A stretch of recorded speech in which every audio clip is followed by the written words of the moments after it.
Minasan, konnichiwa, Zamurai Engineer desu. In this module, let us continue with our discussion of NFPA101, the Life Safety Code. We are now on part 3, module 9, subtopic number 4, which is about paths of travel. Starting with the objective of the code, that states that the Life Safety Code addresses specific requirements to minimize danger to life from fire, smoke, heat, and toxic gases, provides mission continuity and property protection in both new construction and existing buildings. We are still on the 9th module and the 4th subtopic, travel paths. Okay? So let us discuss the first concept, CPT and travel distance limit. Okay? CPT is common path of travel. CPT, common path of travel. CPT are explained in A.7.5.1.5. The portion of the exit axis travel to which an occupant is steered in only one direction. That is the common path of travel. We are being guided by that by using what? Some arrow. There are arrows, there are directions. Okay? Just like in our school, there are arrows, there are map, diba? There are emergency map, there are direction arrow. But we are not paying attention to it. When is the better time to pay attention to those? Okay? During the fire, that is not a better time to pay attention to those. We have to pay attention to those signs before an actual fire breaks out. And that's why there are requirements in some other countries to have a fire drill or earthquake drill and follow those directions as a practice or drill, as a drill. Okay? And because of that, without option of traveling in another independent direction toward an exit is a common path of travel. Okay, this picture shows examples of common paths of travel, okay, illustrated by dashed line. So if you are here, you are an occupant of this room, this is your path of travel, and this is your common path of travel because it will be a common area. It will become a common corridor. It is going out here. No? If you are here, you will go out to that door and go to the corridor. If you are here, you are going out and go to the corridor. Going out and go to the corridor. This is now the safe corridor that will lead you to what? To either of the two exit access. So one here and one on the other side. Okay. So because of this map and arrows, these are being what? Posted on the corridors itself. You can take a look at our school building. There are map posted, emergency map posted. Okay, so common path of travel might exist only within rooms and occupied spaces, or might exist within the combination of room space and corridors like this. This is now a corridor, but still we have a common path of travel. Common path of travel from this point to this point because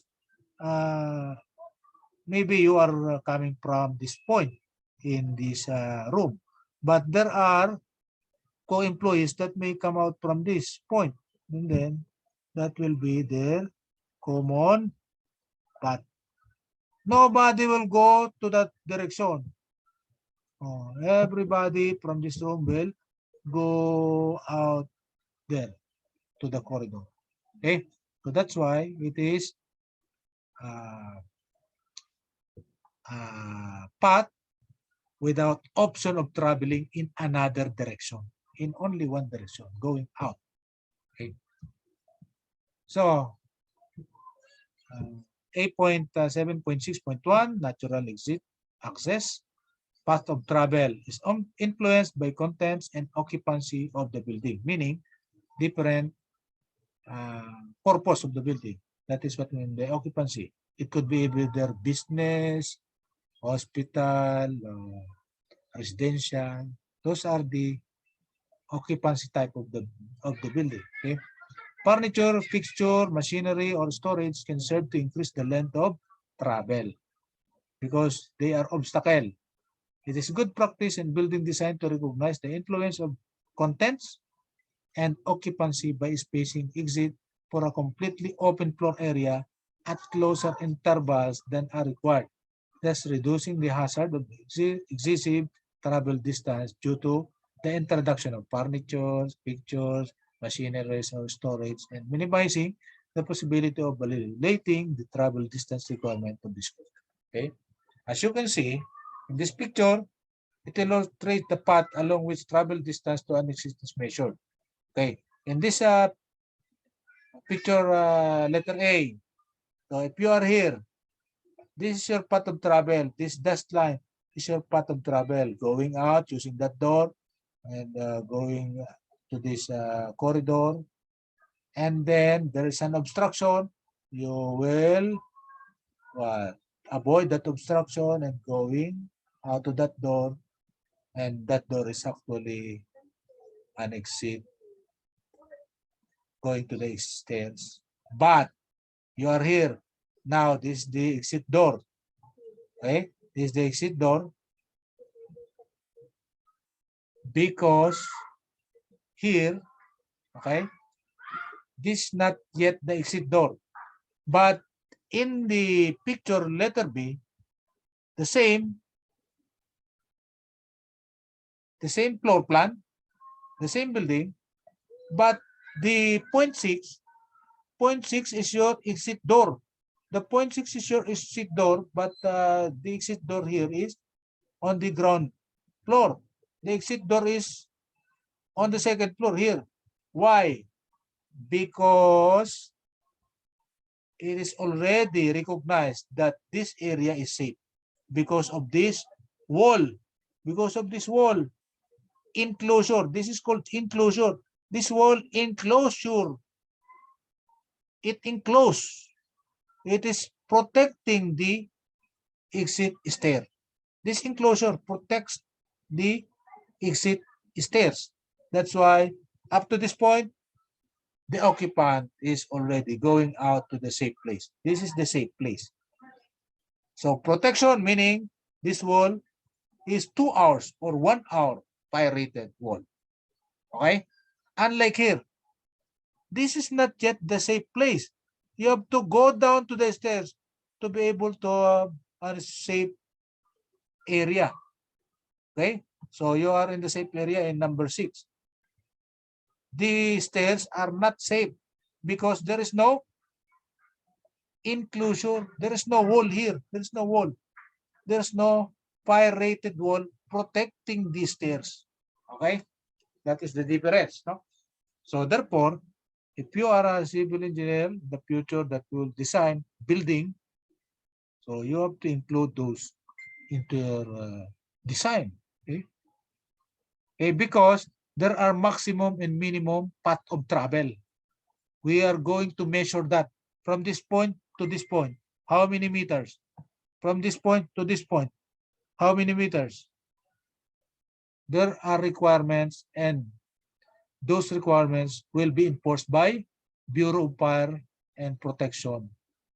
They will be enforced by the fire marshal. Okay? And that is violation. No? So you have to what? To wiggle your way around the obstacle because there are what? Furniture, there are equipment.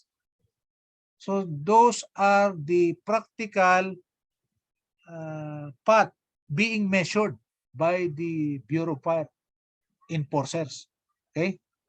So they will measure it because this one These dashed line are the path at the center of the path of travel. They are at the center.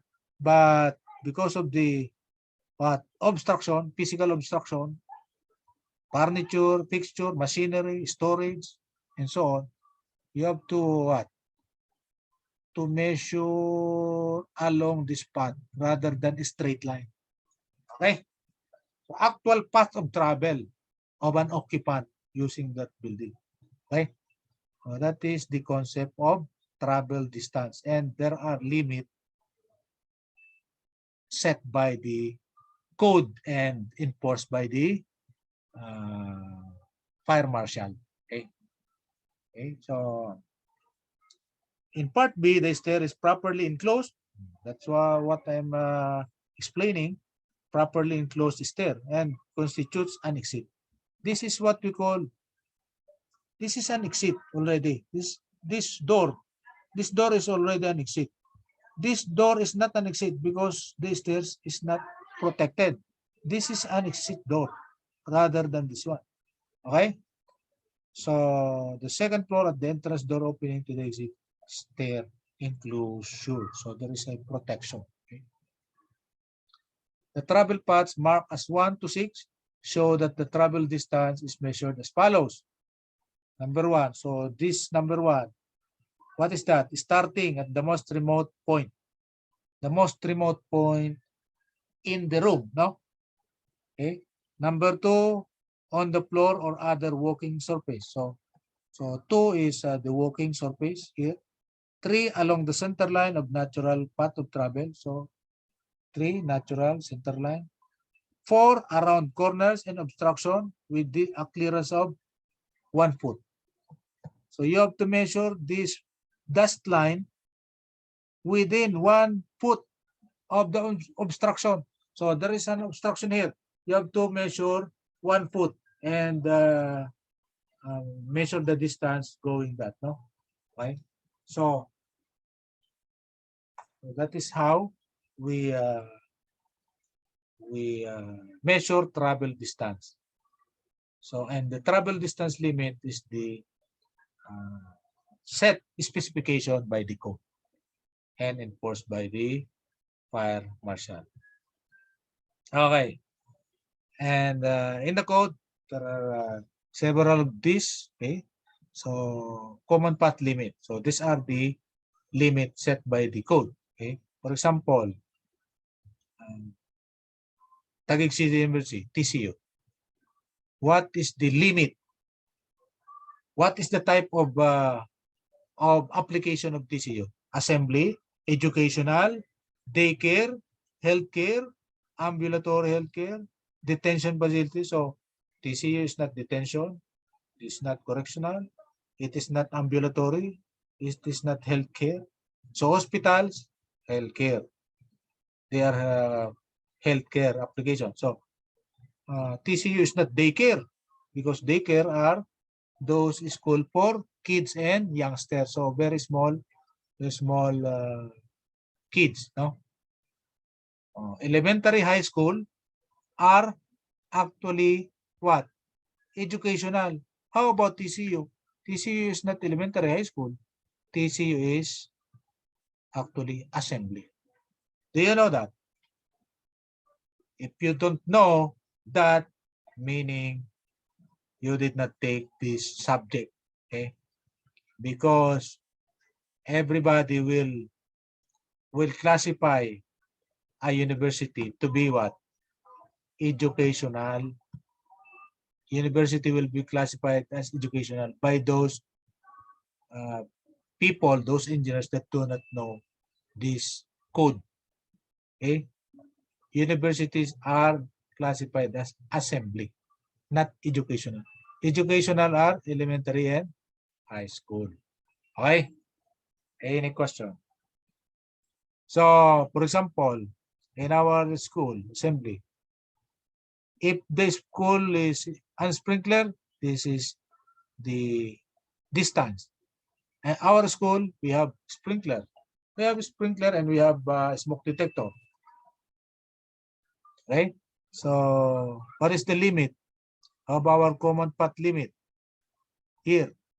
That is existing, already existing. So 6.1. Okay, 6.1. Okay, that is 6.1 meters. Okay, that is common path limit. How about dead end limit? 6.1. 6.1 meters. Dead end limit. Common path limit 6.1. Dead end limit 6.1. Same, no? How about travel distance limit?